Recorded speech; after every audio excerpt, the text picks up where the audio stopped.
अस्सलाम वालेकुम dear students, welcome back once again. आज हम जो डिस्कस करने जा रहे हैं N81 ओरिजिनल क्वेश्चन फिजिक्स के, जैसे कि हम लास्ट टाइम हमने डिस्कशन की। मैं यहाँ पे दोबारा यही बात करना चाहूँगा कि इस डिस्कशन को प्रॉपर्ली आपने देखना है। जहाँ कोई important points, short formulas, short tricks नज़र आएँ, उनको ज़रूर आपने नोट करना है। यू नो दैट कि जो स्टूडेंट्स N82 के लिए वंस अगेन अप्लाई करने जा रहे हैं, तो इससे हमें बहुत ज़्यादा हेल्प मिल सकती है। तो हो सकता है, माइट बी पॉसिबल, यही क्वेश्चन वंस अगेन रिपीट हो जाएँ, या कम से कम इससे मिलते-जुलते जो हैं वो क्वेश्चन आएँ और आप जो है वो प्रॉपर्ली इसको सॉल्व कर लें। आइए हम देखते हैं क्वेश्चन को, इसकी शुरुआत करते हैं कि इसमें क्वेश्चन जो हैं वो किस कैटेगरी के आ रहे हैं। नेक्स्ट चलते हैं question number, when a battery is being charge from external source, the relation between its EMF and terminal potential difference. अब इसमें हमने हर क्वेश्चन में, आपको पता है कि एक प्रॉपर कीवर्ड देखना होता है कि क्या है। When a battery is being charge, अब इसमें अगर देखा जाए तो हमारे पास जो बैटरी है वो अटैच्ड है और वो ओवरऑल चार्ज्ड की फॉर्म में है। यू नो दैट कि इस टॉपिक को देखते ही हमें क्लैरिफाई हो गया कि यहाँ पे जो बात की जा रही है ये किसी वही टर्मिनल पोटेंशियल की बात की जा रही है। यू नो दैट कि टर्मिनल पोटेंशियल का हमने जनरल जो फार्मूला पढ़ा हुआ है, that is the EMF battery E, और साथ के आ जाएगा माइनस आई आर। लेकिन ख्याल रखिएगा, ये फार्मूला जो हमने लेक्चर्स के अंदर डिस्कशन की जिसकी, ये आपके पास बैटरी डिस्चार्जिंग की फॉर्मेशन है, और जिसमें हम ऑलरेडी बता रहे हैं चूंकि ये माइनस हो रहा है, तो टर्मिनल पोटेंशियल डिफरेंस हम कहते हैं कि लेस देन जो है वो ईएमएफ का आएगा। लेकिन यहां पे जो बात की जा रही है, the battery is being charged, so यहां पे चार्ज्ड के लिए जो फार्मूला बनता है that is E plus I, और R, R as you know that कि वो इंटरनल रेजिस्टेंस को रिप्रेजेंट करता है। अब यहां पे प्लस आने का मतलब ही क्या हुआ कि टर्मिनल पोटेंशियल बढ़ गई। तो ऑब्वियसली टर्मिनल पोटेंशियल अगर बढ़ गई है तो मैं ये कह सकता हूं कि terminal potential is greater than E. So यहां पे पहले चेक करते हैं कि हमारा जो करेक्ट आंसर है वो कौन सा है। सो यहां पे जो करेक्ट आंसर है दैट इज द बीटा, और इसके अकॉर्डिंग अगर इससे मिलता जुलता क्वेश्चन आ जाए, हम जरा उसको भी उस एंगल से रिव्यू कर लें। Look at that, when the battery is discharging, जो जनरल एक केस होता है, formula as you know VT is equal to E minus I R. ये बड़ा एक इंपॉर्टेंट पॉइंट है कि क्वेश्चन में अब पूछा जा सकता है कि इन ओपन सर्किट या इन क्लोज्ड सर्किट। तो आइए हम देखते हैं कि ओपन सर्किट की टर्मिनोलॉजी क्या है। जब सर्किट भाई ओपन होता है तो हम कहते हैं कि करंट उस सर्किट में कोई फ्लो नहीं कर रहा, या कह दें कि की जो है वो कोई ओपन है, कोई इसका सर्किट कंप्लीट नहीं होगा, potential difference zero, it means current की वैल्यू भी क्या आएगी, वो जीरो। तो अगर भाई करंट जीरो है तो ये पूरा फैक्टर क्या हो जाएगा, जीरो। तो terminal potential would be equal to the EMF. तो ऐसा क्वेश्चन आ सकता है, पॉसिबल है। When the circuit is closed, अब क्लोज्ड में तो भाई करंट जीरो तो नहीं हो सकता, तो इसका मतलब ये हुआ कि ईएमएफ में से इतना फैक्टर अगर आप माइनस कर देंगे तो ऑब्वियसली टर्मिनल पोटेंशियल की जो वैल्यू है वो कम हो जाएगी। तो वहां पे जो करेक्ट आंसर या कोई ऑप्शन आ जाए तब हमने इसको करेक्ट करना होगा कि VT इज लेस देन ई आएगा। अब आते हैं अपने उस पॉइंट की तरफ जिसमें क्वेश्चन पूछा गया है कि when the battery is being charged. तो चार्ज के लिए रिलेशन हमें पता है, VT is equal to E plus I R. तो प्लस फैक्टर रिप्रेजेंट क्या कर रहा है कि ओवरऑल टर्मिनल का जो मैग्नीट्यूड है वो बढ़ गया है। भाई किससे बढ़ गया है, ऑब्वियसली बैटरी के ईएमएफ से। तो दैट इज द रीजन, उसका फिर आंसर जो करेक्ट करेंगे that is VT is greater than E है। So I hope so you understand that. Next question की तरफ चलते हैं। According to Bohr's theory, the inner orbit electron has dash energy than the outer orbital. पूछा यह गया है कि इनर ऑर्बिट और आउटर ऑर्बिट में जो इलेक्ट्रॉन रिवॉल्व कर रहे हैं तो उनकी एनर्जी पे कोई इंपैक्ट पड़ रहा है या नहीं पड़ रहा है। इन जनरल में अगर बात करूं यहाँ पे, तो वो आपके पास सिंपल ये फॉर्मेशन है कि ये आपके पास यू नो दैट कि ये न्यूक्लियस है, इसके आउटर हम कहते हैं कि ये आपके पास यहाँ पे इलेक्ट्रॉन्स रिवॉल्व कर रहे हैं। इसी तरह फर्दर ऑर्बिट ले लें, उसमें भी इलेक्ट्रॉन की बात की जा रही है। तो यहाँ पे बात आती है कि जैसे जैसे क्वांटम नंबर्स बढ़ते जाएंगे, क्या कोई एनर्जी पे ओवरऑल इफेक्ट पड़ रहा है या नहीं पड़ रहा। हम चेक करते हैं, यू नो दैट कि इसका formula E n is equal to minus E naught over n square है और ई नॉट की वैल्यू जो आपके पास ग्राउंड स्टेट में है that is 13.6 electron volt over n square. तो जनरल फैक्टर ये बना कि E n inversely proportional to n square. अब यहां पे गौर करने की बात यह है कि एन स्क्वेयर, एन की वैल्यू अगर बढ़ेगी, क्वांटम नंबर्स बढ़ते जाएंगे तो एनर्जी की वैल्यू क्या होती जाएगी, वो कम होती चली जाएगी। लेकिन पॉइंट आउट यहां पे जिसने ट्विस्ट किया क्वेश्चन को वो क्या है, दैट इज नेगेटिव साइन। इससे बात यह साबित हुई कि जैसे जैसे क्वांटम नंबर बढ़ता जा रहा है ई की वैल्यू क्या होती जा रही है, कम होती जा रही है, लेकिन नेगेटिव साइन उसको दोबारा क्या कर रहा है, वो रिवर्स कर रहा है। तो यहां पे पॉइंट आउट ये हुआ क्लियर कि एक्चुअल में इसका जो रिलेशन एन स्क्वेयर के साथ है, लेकिन साथ क्या है, नेगेटिव। जैसे मैं आपसे एक पॉइंट पूछता हूं कि बताइएगा -3 है और -2 है, भाई इन दोनों में से बड़ी वैल्यू कौन सी है, तो ऑब्वियसली हम कहेंगे कि जी जो लेस नेगेटिव वैल्यू है, और वो कौन सी है, दैट इज -2। तो हम यहां पे ये क्लैरिफाई करते हैं कि एक्चुअली जैसे जैसे क्वांटम नंबर जो है वो बढ़ते चले जाते हैं, होना ये चाहिए था एनर्जी कम होनी चाहिए थी, लेकिन नेगेटिव साइन उसको रिवर्स कर देगा, तो वो क्या होगी, वो बढ़ेगी। सो यहां पे क्वेश्चन ये कह रहा है inner orbit electron has, outer के मुकाबले में उसकी एनर्जी क्या है, भाई देखते हैं वो आपके पास क्या होगी, दैट वुड बी स्मॉलर। अब देखिए, अब अगर अभी तक हमें क्लैरिफिकेशन नहीं मिली तो देखते हैं एक टेबल के थ्रू कि इस क्वेश्चन को कैसे रिजॉल्व किया गया। Look at that, orbit 1 2 3 4 5 up to as you know that वो इनफाइनाइट तक जाता है। एनर्जी लेवल सारी बात आप साथ साथ देखते जाएगा कि अगर यहां पे 1 पुट करें इट गिव्स यू 13.6, एन की जगह अगर 2 पुट करें तो क्या आएगा, 13.6 डिवाइडेड बाय 2 का स्क्वायर 4 आएगा, तो 13.6 अपॉन 4 सॉल्व करें तो -3.4।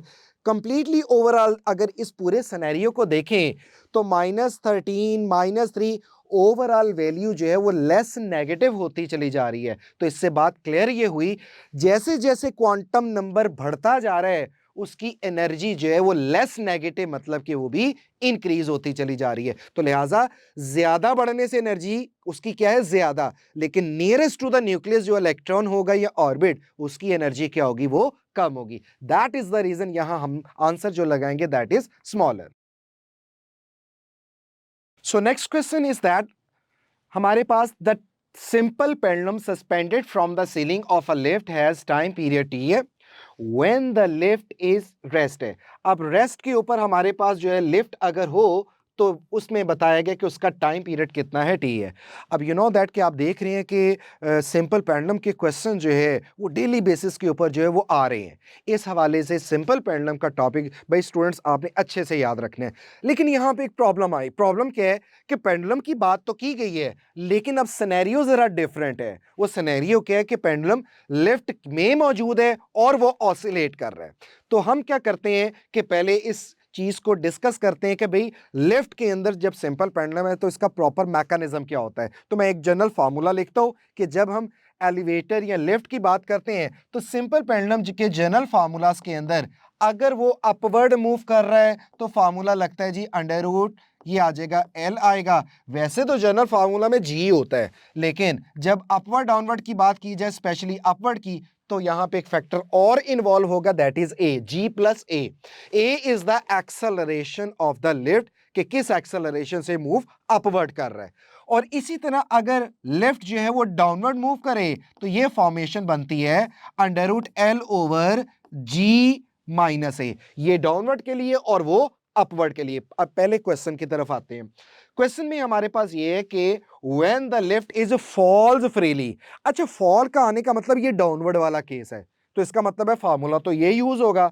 और फॉल्स फ्रीली के अंदर यू नो दैट के एक्सेलरेशन जी के इक्विवेलेंट है और T is equal to 2 pi under root L over g minus g आ गया, तो it gives you something over zero that would be infinite. और इन्फिनिटी का मतलब क्या होगा कि आपसे अगर फ्रीक्वेंसी का पूछा जाए तो फ्रीक्वेंसी क्या बन जाएगी, 1 over infinity that gives you zero.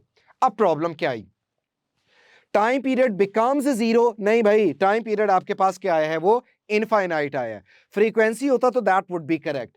Acceleration becomes zero, भाई एक्सेलरेशन जीरो नहीं है, वो जी के बराबर है, ये ऑप्शन भी गई, ये ऑप्शन भी गई, नन ऑफ दीज। देखते हैं बाद में, वाइब्रेशन इज स्टॉप्ड। अब ये बड़ी इंपॉर्टेंट बात है, क्या जब टाइम पीरियड इनफाइनाइट हो और फ्रीक्वेंसी जीरो तो क्या वाइब्रेशन जीरो हो जाएगी? भाई बिल्कुल होगी, because frequency is equal to n over t है, और अगर फ्रीक्वेंसी जीरो है तो इट मींस एन भी क्या होगा, वो जीरो होगा। तो जीरो ओवर टी आएगा तो तब क्या आएगी, फ्रीक्वेंसी जीरो। तो ये इनडायरेक्टली टर्मिनोलॉजी पूछी गई है। तो फ्रीक्वेंसी का जीरो का मतलब no vibration, it means vibration is stopped. So इसका करेक्ट आंसर क्या बनेगा, सी। थोड़ा सा फर्दर इसको इलेबोरेट कर देते हैं कि इससे रिलेटेड अगर कोई क्वेश्चन कभी NET2 या फर्दर अगर पूछ लिया जाए तो उसकी फॉर्मेशन क्या बन सकती है, ये थोड़ा सा मैं आपसे शेयर करूंगा कि when the lift is at rest, time period general अगर मैंने लिखा है G+A, तो यू नो दैट रेस्ट पे है तो एक्सेलरेशन उसका क्या होगा, जीरो। तो टाइम पीरियड T ही रहा, बिल्कुल वही जो सिंपल पेंडुलम का अपना फार्मूला होता है। नेक्स्ट हम बात करते हैं कि when the lift is accelerating upward, भाई वो मैंने आपको बता दिया है कि टाइम पीरियड जो T is equal to L/G+A, आपके पास फॉर्मूला आएगा। When the lift is accelerating downward, downward के लिए ये आपके पास रिलेशन आ जाएगी। और जो क्वेश्चन पे पूछा गया last case, when lift is falling freely under gravity, तो अंडर ग्रेविटी वो मैंने पॉइंट आउट कर दिया यहां पे। टाइम पीरियड इज इनफाइनाइट, क्या रीजन थी, वही बात दोबारा कि ए किसके इक्वल था, वो जी के, और फ्रीक्वेंसी आपके पास जो बनेगी दैट वुड बिकम्स जीरो, और जिसके अकॉर्डिंग जो है वो उसकी वाइब्रेशन जो है वो क्या हो जाएगी, वो स्टॉप हो जाएगी। सो अकॉर्डिंग टू दैट हमारा जहां पे जो करेक्ट आंसर है वो चार्ली है, that vibration is stopped. I hope सो आप इसको समझ गए होंगे। नेक्स्ट क्वेश्चन की तरफ चलते हैं, which one has different units from the other three. बहुत इजी क्वेश्चन आया। वेट का आपके पास general unit as you note क्या होता है जी, एग्जैक्टली दैट इज न्यूटन है। द यंग्स मॉडुलस अगर बात करें इनटू एरिया, अगर यंग्स मॉडुलस की बात की जाए तो यंग्स मॉडुलस आपको क्लेरिफाई है कि आपके पास स्ट्रेस ओवर स्ट्रेन है, और स्ट्रेस स्ट्रेन का तो एज यू नो कोई यूनिट नहीं है, और स्ट्रेस का वही यूनिट आपके पास बनेगा जो प्रेशर का है, न्यूटन पर मीटर स्क्वायर, और मल्टीप्लाई बाय एरिया है। एरिया का भी मीटर स्क्वायर करें ये कैंसल, सो इसका जो यूनिट आपके पास बनेगा वो क्या बनेगा, वो न्यूटन आ जाएगा। Rate of change of momentum, ये तो भाई हमने पढ़ा हुआ है, exactly the rate of change in momentum that would be equivalent to the force, और फोर्स का आपको पता है कि यूनिट क्या बनेगा, न्यूटन।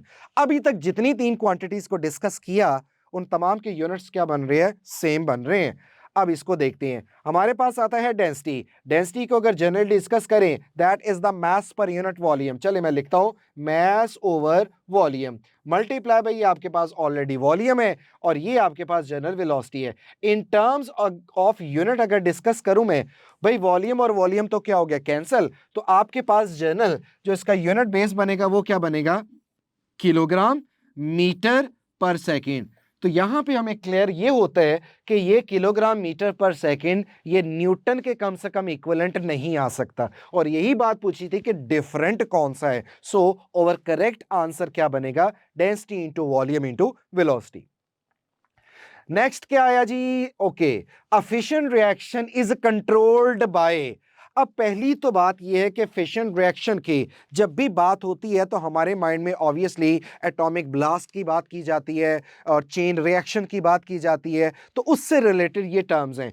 अब देखिए अल्फा में लिखा है कंट्रोल, यानी किया जा सकता है, controlling the number of neutrons, beta controlling the number of, भाई इलेक्ट्रॉन तो आ नहीं सकता, आपको पता है न्यूक्लियर फिजिक्स में जनरली जो डिस्कशन ही हो रही होती है वो न्यूक्लियस है, and nucleus consist of proton है या फिर वो न्यूट्रॉन है।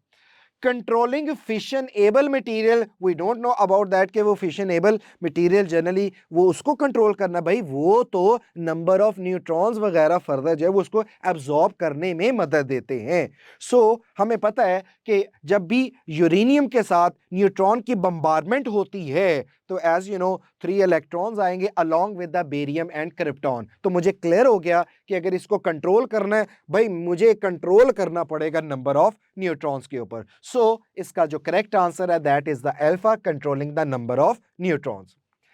नेक्स्ट है which of the following must change when a wave changes its medium. अच्छा सवाल है, क्योंकि जनरली जितनी स्टेटमेंट वाले क्वेश्चन बाज का थियोरेटिकल आ जाते हैं वो हमें जरा प्रॉब्लम देते हैं कि क्योंकि उसकी रीजन क्या है कि इनकी ऑप्शन बाज का आसपास होती है और कंसेप्ट है, क्योंकि न्यूमेरिकल जब आ रहा है मुझे पता भाई इसमें फार्मूला लगना है और मैंने अपनी कैलकुलेशन जो है वो सॉल्व करके आंसर लगा देना है।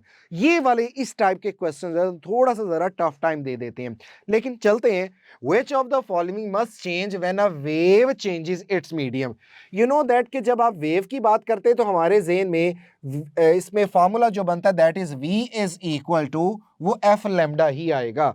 अब यहाँ पे मैं पॉइंट आउट कर दूं कि यहाँ पे आपके पास जो है कि फ्रीक्वेंसी क्या रहती है, हमेशा कांस्टेंट है, और v का रिलेशन डायरेक्टली किसके साथ होगा, उसकी वेवलेंथ के साथ। तो यहाँ जो कंडीशन पूछी गई है व्हेन चेंजेस इट्स मीडियम, तो क्या चेंज हो सकता है, तो वो आपके पास जो करेक्ट आंसर बनेगा दैट इज स्पीड। चूंकि फ्रीक्वेंसी जो है वो क्या रहेगी, कांस्टेंट, एम्पलीट्यूड का इससे कोई ताल्लुक नहीं है, delta option none of these है, तो सिंपल हमारा आंसर क्या रहेगा, स्पीड। लेकिन अभी कंडीशन जो है वो हम डिस्कस करने बाकी है कि एक्चुअली अगर मीडियम, सवाल नेक्स्ट टाइम आ जाए कि जी अगर मीडियम सेम रहता है तब क्या पॉसिबिलिटी है। So let's check it now.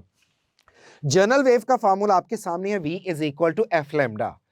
When medium is changed, एक मीडियम से दूसरे medium, denser to rare whatever, frequency is always remain constant, क्योंकि ये सोर्स डिपेंडेंट है, और v का रिलेशन किसके साथ बनेगा, लैम्डा के साथ, क्योंकि v अगर बढ़ा तो वेवलेंथ भी क्या होगी, बढ़ेगी। अगला इंपॉर्टेंट है, ये अब आपने याद रखना, नोट करना है, व्हेन मीडियम रिमेन सेम, उसी मीडियम है, एयर है तो भाई एयर में जा रहा है, वाटर है तो भाई वाटर में ही है, डेंसर है तो डेंसर में ही रहेगा, रेयर है तो रेयर में ही रहेगा, मतलब मीडियम में एज सच कोई चेंज ना आए, उसमें अब आपने नोट करना है कि स्पीड रिमेन्स कांस्टेंट। अब किनका आपस में रिलेशन बनेगा, फ्रीक्वेंसी का और वेवलेंथ का। सो इस पॉइंट को आपने नोट डाउन करना है। एनी हाउ क्वेश्चन में जनरली जो बात की गई है when wave changes its medium, so medium अगर चेंज होगा, फ्रीक्वेंसी कांस्टेंट, तो इफेक्ट किस पे आएगा, जनरली स्पीड पे, और साथ क्या आएगा, वेवलेंथ पे। Next question is the induced EMF in 100 turns coil if the flux in flux through the coils 2 into 10 raised to a minus 4 Weber in 0.02 second. इस फॉर्मूले को यू नो दैट जब फैराडेज लॉ डिस्कस कर रहे होते हैं तो हम देखते हैं कि इंड्यूस्ड ईएमएफ का यू नो दैट कि जनरल हमारे पास जो फार्मूला है that is minus n del phi over delta t आपके पास आएगा। तो आगे इसको सॉल्व करते हैं जी। ये नेगेटिव आ गया, नंबर ऑफ टर्न्स 100 है और change in flux already given है 2 into 10 raised to power minus 4 in time you know that 0.02। अगर इसको थोड़ा सॉल्व करें, नेगेटिव है, 100 आ गया, multiply by 2 into 10 raised to power minus 4, और ये आपके पास इसका 100 अगर करें सॉल्व तो ऊपर जाके 2 raised to power ये आ जाएगा 2 आ गया, अपॉन जस्ट ये 2 रह जाएगा, ये जी इससे कैंसिल हो गया, 2 और ये 2, ये सारे फैक्टर्स इनके साथ क्या हो गए, cancel. It gives you the value of -1 volt. So बड़ा सिंपल क्वेश्चन आया, न्यूमेरिकल सॉल्व किया और हमने आंसर निकाल लिया। So here the correct answer is that is beta which is -1 volt. आइए जी देखते हैं कि नेक्स्ट क्वेश्चन क्या है। What is the force acting on the body if v1 is 7 metre per second, v2 is 5 metre per second, mess दिया है और टाइम दिया है। अब यहीं पे हमने कैलकुलेशन कर लेनी है। वेलोसिटी गिवन है भाई, मास गिवन है एंड टाइम गिवन है, और जो पूछा जा रहा है और वो क्या है, that is the force. Force जैसे ही बात की जाती है, अब भाई ऑब्वियसली हमारे माइंड में वही फार्मूला होता है, F is equal to ma। तो यहां से मैस भी आ गया। एक्सेलरेशन के बारे में क्या बात करेंगे, you know that F is equal to m as it is, and this one is the rate of change in velocity। बस जी, बाकी बस वैल्यूज पुट कीजिएगा। एक चीज का ख्याल रखिएगा, v2 एज अ बिहेव कर रहा है यहाँ पे फाइनल वेलोसिटी का। मास हमारे पास गिवन है जी दैट इज 5 किलोग्राम, और यहाँ पे वेलोसिटी में जो चेंज है वो देखते हैं, ये आ जाएगा 5 - 7 डिवाइडेड बाय आपके पास 10 आ गया। इट गिव्स यू द, ये से कैंसल आउट करें, F is equal to 5 - 2, that is -2 upon 2, it gives you the value of -1, और यूनिट का ख्याल रखने, and that is 1 Newton. So हमारा यहाँ पे जो करेक्ट आंसर बनेगा वो आपके पास क्या बनेगा, that is Charlie, which is -1 Newton. Next question की तरफ चलते हैं। Charge particle is placed in electric field E if the charge on the particle is quadruple. देखिए जी, क्वाड्रपल टर्मिनोलॉजी क्या है कि कोई क्वांटिटी जो है वो कितने टाइम्स बढ़ जाए, 4 टाइम्स। तो this one is quadruple mean 4 times the force exerted on the particle by the field. अब पूरे डेटा के अंदर लुक एट दैट, बात हुई है जी फोर्स की, इलेक्ट्रिक फील्ड की। अब यहां पे हमारा माइंड क्लिक करना चाहिए कि फोर्स इलेक्ट्रिक फील्ड, कोई जनरल रिलेशन हमने पढ़ी या कोई फार्मूला पढ़ा? जी बिल्कुल पढ़ा, and that is F is equal to E into Q। या जनरल अगर आपको याद होगा तो हम फॉर्मूला पढ़ रहे होते हैं, E is equal to F over Q और F is equal to E into Q। अब वो कहते हैं कि if the charge on the particle is quadruple, पहले तो बताइएगा फोर्स और चार्ज के दरमियान जो रिलेशन है वो क्या है आपके पास, डायरेक्ट है। भाई न्यू फोर्स क्या होगी अगर चार्ज 4 टाइम्स हो जाए, तो ऑब्वियसली इट बिकम्स, ये आपके पास न्यू फोर्स बनेगी, वो भी 4 टाइम्स बनेगी। रीजन इसकी आपको पता है कि force is directly proportional to charge. So इसका जो करेक्ट आंसर आएगा वो भी क्या होगा, क्वाड्रपल। नेक्स्ट है, बड़ी सिंपल है, 1 किलोग्राम इज इक्वल टू, जी बिल्कुल हमें पता है कि दैट इज इक्वल टू 1000 ग्राम है। इसी तरह क्या हो सकता है, 1 किलोग्राम इज इक्वल टू, ये तमाम फैक्टर्स हैं। अब जरा गौर कीजिएगा, अगर मैं यहां पे ये मिली का मतलब क्या होगा, 10 रेज टू पावर -3। अब ये -3 और इतने निकाल दें आप, 3 जीरोस, और मिली भी गया -3 कैंसल, तो बाकी क्या रहा आपके पास 1000 और साथ क्या रह गया, ग्राम्स। तो ये तो फिर अल्फा वाली ऑप्शन ही आ गई, इसका मतलब है ये भी करेक्ट है। ये आपने बस याद रखना है कि जब हम बात करते हैं कि 1 किलोग्राम, ये आपके पास जो यूनिट बनता है इसे कहते हैं पाउंड्स की बात की जाती है इन टर्म्स ऑफ, जो स्पेशली यूरोपियन कंट्रीज के अंदर, हम तो जनरली सब कॉन्टिनेंट में ज्यादातर किलोग्राम ग्राम्स की बात करते हैं, वो इस टर्मिनोलॉजी को ज्यादातर पाउंड्स की बात की जाती है वहां पे। तो ये आपके पास वही होता है, 2.2 पाउंड्स कह दें आप इसको, या उसका जो सिंबल जो है वो L इंटू बी से रिलेट करेंगे। सो इसका जो करेक्ट आंसर बनेगा that is delta. All are correct. बहुत आसान सवाल जो है वो आया। नेक्स्ट देखते हैं क्या है, general equation of SHM is given as, ये फंक्शन दिया a sin theta, find the approximate value of omega t. अब देखिए यहां पे जो टर्म है ओमेगा टी, एक्चुअल में बात किसकी की जा रही है, थीटा की ही बात की जा रही है। Theta is equal to omega into T है। If x T is equal to 71 centimetre है, ए आपके पास 100 सेंटीमीटर है। अच्छा, एक बात आपने लाजमी ख्याल इस बात का रखना है कि ये भी सेंटीमीटर में है और दूसरी क्वांटिटी भी सेंटीमीटर में है। तो प्लीज जब इस तरह की क्वांटिटीज आ रही हो तो हमारे माइंड में आता है कि शायद इसको डायरेक्टली जल्दी से हम ऐसा यूनिट में कन्वर्ट करें, तो ऐसा नहीं करना, क्योंकि ये लेफ्ट हैंड साइड और राइट हैंड साइड पे अगर यूनिट सेम है, उन्होंने तो भाई वैसे ही कैंसल आउट हो जाना है। तो हमें इतनी क्या पड़ी है कि हम उसको मीटर में या डिफरेंट एसआई क्वांटिटीज के अंदर जो है वो उसका यूनिट चेंज किया जाए। सो हमने जो जर्नल इसका रिलेशन पढ़ा, देखते हैं सॉल्व करते हैं। वो बेसिक जो फार्मूला था that was x is equal to, ये शेप भी हम पढ़ रहे होते हैं, साइन ऑफ ओमेगा टी है। अब यहां पे ऑब्वियसली एक्स जो है वो generally function in terms of time दे दिया गया, ये आपके पास है।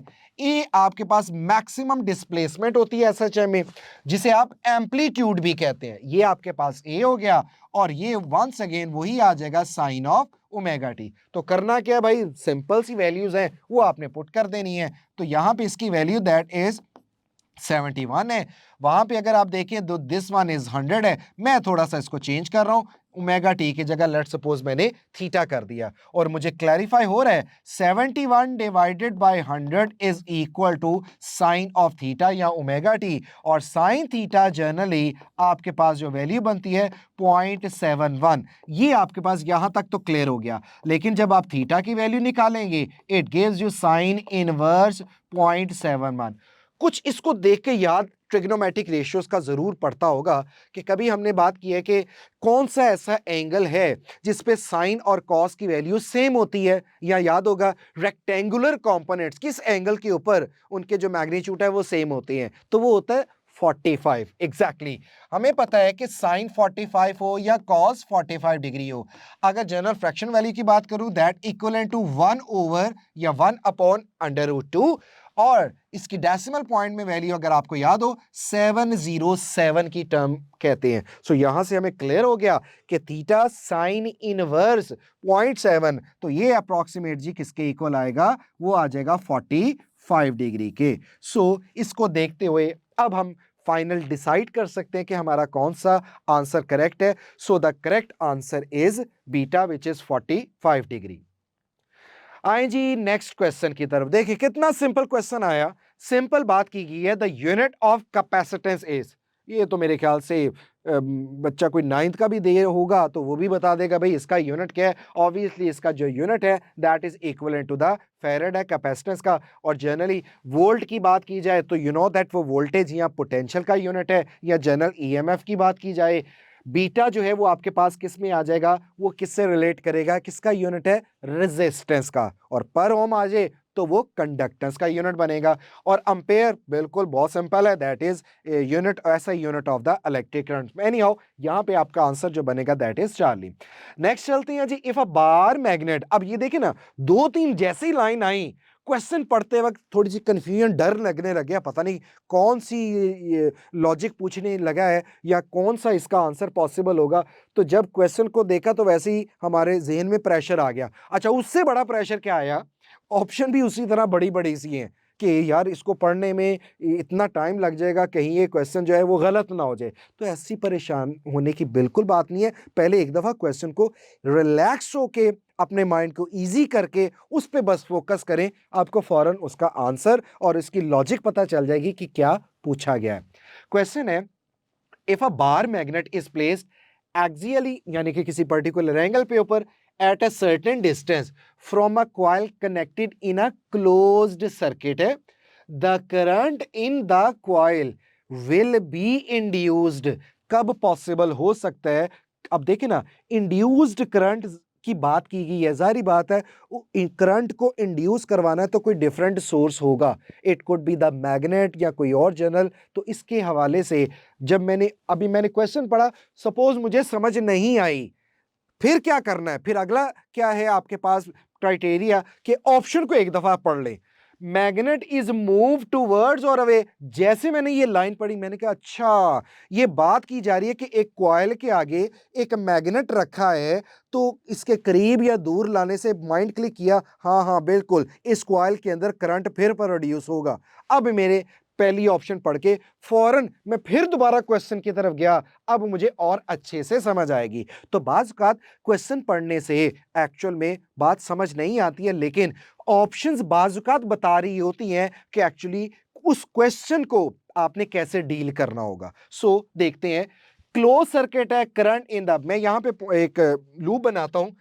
बात ये की गई है एक्चुअल में कि ये आपके पास एक जर्नल जो है वो कॉइल की बात की गई है, लाइक ये फॉर्म, और यहां पे कहीं पे जो है वो मैग्नेट मौजूद है, बार मैग्नेट ले रहे north south.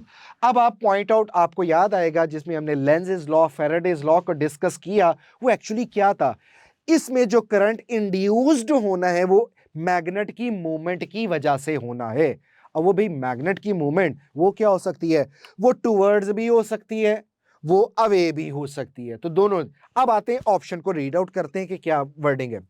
Magnet is move towards और अवे, समझ आ गई यहां तक, फ्रॉम द कॉइल विद। अब यहां पे जो वर्ड आ गया कांस्टेंट स्पीड, मुझे झटका लग गया कि ये जब भी कभी लफ्ज, मुझे वो एक्सेलरेशन से आदत पड़ी हुई है कि जब भी वेलोसिटी कांस्टेंट या स्पीड कांस्टेंट की बात या मोशन कांस्टेंट की बात करते हैं तो हम अक्सर क्वेश्चन में आंसर 0-0 लगा रहे होते हैं, 4-0 एक्सेलरेशन 0। तो ये टर्म यहां पे यूज नहीं करनी है, यहां पे लिखा हुआ है कांस्टेंट स्पीड। भाई बात ये है, हमारा मेन मकसद क्या है कि इसमें से आपने फ्लक्स को चेंज करवाना है। अब वो पीछे से कांस्टेंट स्पीड से लेकर आए या कांस्टेंट स्पीड से अवे लेके जाएं, इससे क्या फर्क पड़ेगा। फर्क जो है वो हमारा जो कंसर्न मेजर है वो फ्लक्स के चेंज होने से है। तो ऑब्वियसली कांस्टेंट स्पीड से लाएं या कांस्टेंट स्पीड से अवे करें, फ्लक्स तो चेंज होगा। तो इसका मतलब है इसमें ईएमएफ भी इंड्यूस्ड होगी। तो ये भाई बिल्कुल करेक्ट है, इसको गलत नहीं करना। बी में देखिएगा, मैग्नेट इज मूव टूवर्ड्स और away from the coil with varying speed है। भाई ये भी पॉसिबल है। तो बात ये आ गई, कंसर्न ये है मैग्नेट को कांस्टेंट स्पीड से करीब लाएं, कांस्टेंट स्पीड से दूर लेके जाएं, इसमें फ्लक्स का चेंज होना जरूरी है। अब स्लो आ रहा है, तेज हो गया, स्लो जा रहे एकदम से तेज हो गया, इससे भी क्या होगा, फ्लक्स में चेंज हमने देखना है। तो स्लो हो कांस्टेंट हो, इससे भाई कोई फर्क नहीं पड़ता, इन दोनों कंडीशन में फ्लक्स में चेंज आ रहा है तो ईएमएफ लाजमी इंड्यूस्ड होगी। So over correct answer is both a and b. And पे लिखा none of this, that is not feasible. अब आते हैं नेक्स्ट क्वेश्चन की तरफ। Electromagnetic induction is based on law of conservation of. अब देखें वही बात के लास्ट हमने एक पास्ट क्वेश्चन जब डिस्कस किए थे, यही क्वेश्चन कुछ डिफरेंट सिनेरियो से पूछा गया, लेंज लॉ की फॉर्म में पूछा गया। इसमें भी वही टर्मिनोलॉजी है, electromagnetic induction is based on law of conservation of. What do you think, क्या होना चाहिए एग्जैक्टली और वो क्या होना चाहिए, दैट इज एनर्जी। चलें हम थोड़ा सा और बात कर लेते हैं। Law of conservation of momentum इस वक्त तो ऑप्शन नहीं है, ये टर्मिनोलॉजी याद होगा इलास्टिक कोलिजन फोर्स और उन टर्म्स के अंदर रॉकेट प्रोपल्जन वगैरह में हम यूज कर रहे हैं। एक था law of conservation of mass. अब यहां पे तो ऑब्वियसली मैं कहता हूं ऑप्शन नहीं है, लेकिन कोई ऐसा टॉपिक या कोई ऐसा सिनेरियो है जिसमें हम ये कहते हैं कि law of conservation of mass इसके ऊपर अप्लाई हो रहा है? बिल्कुल है, that was equation of continuity है, वहां पे ये अप्लाई होता है, फ्लूइड डायनामिक्स में हम पढ़ते हैं। और चार्ज की बात की जाए, हमको याद होगा कि किरचॉफ लॉज हमने पढ़े थे। Kirchhoff first law actually basically obey करता है law of conservation of charge को, और उसका second law of conservation of energy को। फिलहाल यहाँ ऑप्शन नहीं है यहाँ पे ये वाली, लेकिन करेक्ट आंसर यहाँ पे क्या आएगा, दैट इज चार्ली एनर्जी का। नेक्स्ट है जी, बड़ा सिंपल, वही बात आपने देखा कि बार बार यूनिट लाजमी आ रहे हैं या डायमेंशन आ रही है, इट मींस यूनिट और डायमेंशंस का जरा आपने लाजमी ख्याल रखना है नेक्स्ट टाइम जब भी टेस्ट हो। The unit pascal into metre cube is equivalent to the, ले आए जी चेक करते हैं। ये पास्कल की जब हम बात करेंगे, पास्कल इनटू मीटर क्यूब की बात की गई है, तो you know that pascal actually क्या है, ये आपको पता है कि ये प्रेशर का यूनिट है, जिसे फोर्स पर यूनिट एरिया भी आप कह लें। अगर वो फोर्स पर यूनिट एरिया तो इसका यूनिट ब्रेक करें, डेराइव्ड यूनिट न्यूटन पर मीटर स्क्वायर, और ये आपके पास मीटर क्यूब है, ये स्क्वायर ये से कैंसिल हो गया, remaining will be newton into metre and that is also equivalent to the joule के इक्वल होगा। और यहां पे अब ऑप्शन देखते हैं कि जूल किसका यूनिट हो सकता है। ऑब्वियसली वर्क का ये आपके पास यूनिट है, सो correct answer is work which is beta. Pressure है, यहां पे एक टर्म लिखी है that is the energy density. Actual में ये क्या होता है, एनर्जी पर यूनिट वॉल्यूम इसे कहते हैं, और अगर इसका कभी यूनिट पूछे तो आपको पता होना चाहिए दैट इज जूल पर मीटर क्यूब, जिसे आप एनर्जी डेंसिटी की बात करेंगे। फोर्स आपको बेहतर पता है इसका, दैट इज न्यूटन। नेक्स्ट चलती है जी, no current flows between two charge bodies when connected if they have same charge capacity density. तो भाई करंट जो है वो कब होता है, जब दो पॉइंट्स के दरमियान, या ऐसे कह लें जब कोई ना कोई पोटेंशियल डिफरेंस होगा। तो पोटेंशियल डिफरेंस जो है वो आपके पास जब तक होगा तब तक हम ये कहेंगे कि उस बॉडी में से या उसमें से क्या फ्लो कर रहा है, करंट फ्लो कर रहा है। अब पोटेंशियल डिफरेंस मीन टू से व्हाट, कि आपके पास देखें जी, ये आपके पास ए पोटेंशियल के ऊपर है, ये बॉडी आपके पास सपोज ये पोटेंशियल बी है। भाई अगर ये सेम पोटेंशियल में है, क्योंकि चेंज इन पोटेंशियल की जब हम बात करेंगे तो वो कैसे आएगा, higher potential minus lower potential, या उन दोनों का डिफरेंस आएगा। अगर ये दोनों ही सेम है तो सेम का मतलब क्या होगा कि वो आ जाएगा जीरो। तो पोटेंशियल डिफरेंस अगर जीरो, इट मींस करंट भी क्या होगा, वो जीरो होगा। तो ये बड़ी सिंपल सी लॉजिक है कि whenever there is a potential difference तभी सिर्फ क्या होगा, करंट होगा, अदरवाइज वो जीरो होगा। सो यहाँ पे जो करेक्ट आंसर बनेगा दैट इज पोटेंशियल है। कैपेसिटी टर्मिनोलॉजी तो ऑब्वियसली वो कैपेसिटेंस से रिलेटेड है, डेंसिटी का यहाँ से कोई ताल्लुक नहीं है। चार्ज की बात कीजिए, चार्ज तो लाजमी हमेशा जो है वो बॉडी पे एग्जिस्ट करता ही करता है। सो करेक्ट आंसर आपका बनेगा बीटा विच इज पोटेंशियल। आगे चलते हैं जी। अच्छा, if the magnification of a telescope is 4 times then which of the following statement is true की बात की गई है। अब जब मैंने क्वेश्चन पढ़ा, बस मुझे इतनी मैंने पढ़ लिया, समझ भी आई, लेकिन करना क्या है भाई अभी तक समझ नहीं आया। तो ये वही लॉजिक है, ये वही आपके पास किप्स में ये चीज ऑब्जर्व करवाई जाती है, इंकलकेट माइंड में करवाई जाती है कि भाई जो क्वेश्चन आप पढ़ते हैं जरूरी नहीं है कि फौरन आइडिया लगा लें कि ये इसका आपको आंसर पता होगा। बाज़ का ऐसा भी होना है, क्वेश्चन समझ आएगा, जब आप पढ़ लेंगे आंसर क्या पता नहीं चलेगा, या बाज़ का क्वेश्चन रीड आउट कर रहे हैं वो क्वेश्चन की समझ नहीं आनी है। तो जब ऐसा सिनेरियो जैसे कि यहां पे है, तो ऑप्शन आपने लाजमी, क्योंकि कुछ स्टूडेंट का होता है बार बार क्वेश्चन पढ़ते जाएंगे, हम अपना टाइम भी किल कर रहे हैं, और क्या होगा, वो हमारा टाइम गुजर जाएगा और वो क्वेश्चन भी सॉल्व नहीं होगा। तो जब क्वेश्चन की स्टेटमेंट प्रॉपर्ली अंडरस्टैंड ना कर पाए, फौरन पहले एक दफा ऑप्शन जरूर पढ़ लें, पता चल जाएगा। उसने कहा टेलीस्कोप की मैग्निफिकेशन 4 टाइम्स है, तो इसके मुताबिक बताओ कि ये कौन सी पॉसिबिलिटी है। जब मैंने पहली ऑप्शन पढ़ी, focal length of objective is 4 times the focal length of the eyepiece, बिल्कुल दिमाग में आ गई बात कि ये क्या पूछना चाह रहा है। एक्चुअली मुझे अगर मैग्निफिकेशन टेलीस्कोप की पता है, मैं फौरन आइडिया कर देख के बता दूंगा, आइडिया लगा लूंगा कि फोकल लेंथ ऑब्जेक्टिव या आईपीस किसकी कितने टाइम्स हो, तो जो रिक्वायरमेंट है वो हम इजीली फुलफिल कर सके। तो आइए यहां पे सिंपल देखते हैं। टेलीस्कोप, एस्ट्रोनॉमिकल टेलीस्कोप जो है उसकी आपके पास मैग्निफिकेशन का फार्मूला क्या होता है, ये होता है जी f o upon f e, यानी कि focal length of objective to the focal length of eyepiece. मेरे ख्याल से आगे बढ़ने की जरूरत ही नहीं है कि मैग्निफिकेशन अगर 4 टाइम्स करनी है तो ऑब्जेक्टिव की फोकल लेंथ 4 टाइम्स कर दो, हाँ, या फिर आईपीस की फोकल लेंथ जो है वो 4 टाइम डिक्रीज कर दो। तो आइए देखते हैं कि अल्फा ऑप्शन करेक्ट है या नहीं है। देखते हैं, focal length of objective is 4 times the focal length of the eyepiece, बिल्कुल जी एग्जैक्टली ये करेक्ट है। बीटा भी चेक कर लें, focal length of eyepiece 4 times. अब भाई ये तो यहीं पे गलत हो गया, यू नो दैट इसका आईपीस के साथ फोकल लेंथ का रिलेशन क्या बन रहा है, वो इनवर्स बन रहा है, ये नहीं होगा। Focal length of the both lenses are equal, भाई अगर वो इक्वल हो जाएं तो उसकी तो एग्जैक्टली मैग्निफिकेशन क्या आएगी, 1। तो ये 4 टाइम हमारी जो कंडीशन है वो सेटिस्फाई नहीं होगी। डेल्टा में देखिएगा, telescope can not have of, नहीं ये कैसे पॉसिबल है, ये तो बिल्कुल गलत है। सो आपका जो करेक्ट आंसर है वो क्या बनेगा, दैट इज अल्फा।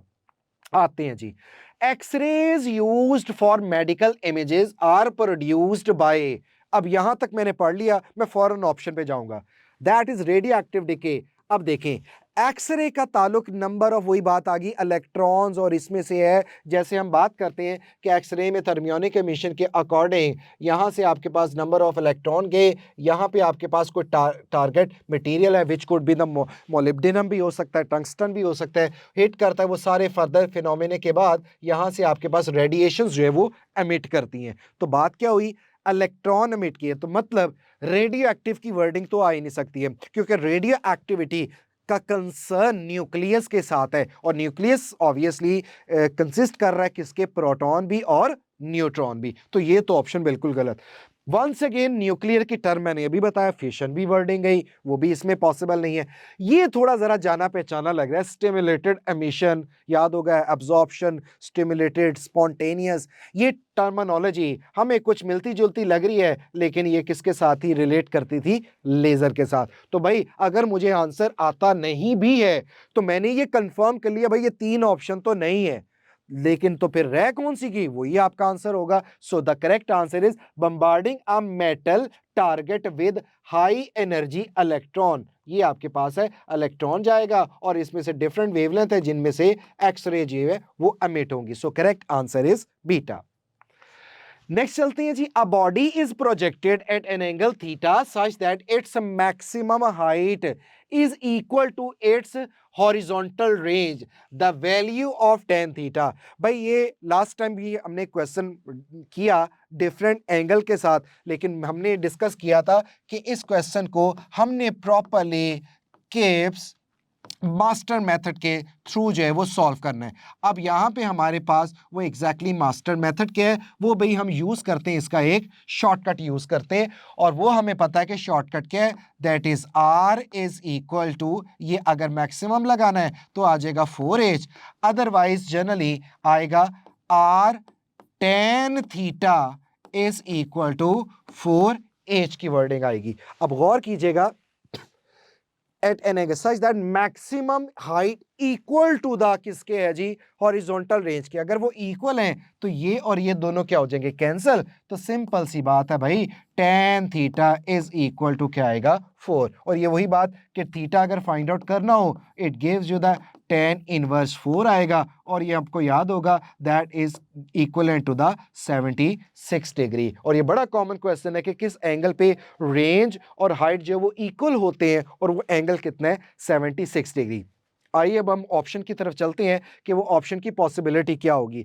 क्योंकि उसने कोई एंगल या ऐसी बात नहीं की है, पूरा का पूरा पूछा है जी बताइएगा उसमें tan थीटा क्या होगा। तो tan थीटा की जो हमने वैल्यू ओवरऑल निकाली है दैट इज इक्वलेंट टू 4। और अगर डिग्रीज में एंगल पूछते तो ऑब्वियसली हमने कहना था वो आपके पास क्या आता है, 76 डिग्री का आंसर। सो यहां पे जो करेक्ट आंसर बनेगा that is Charlie, which is equivalent to 4। आइए अब हम नेक्स्ट क्वेश्चन की तरफ चलते हैं। ये बहुत सिंपल क्वेश्चन आया जी, confining a wave into one plane.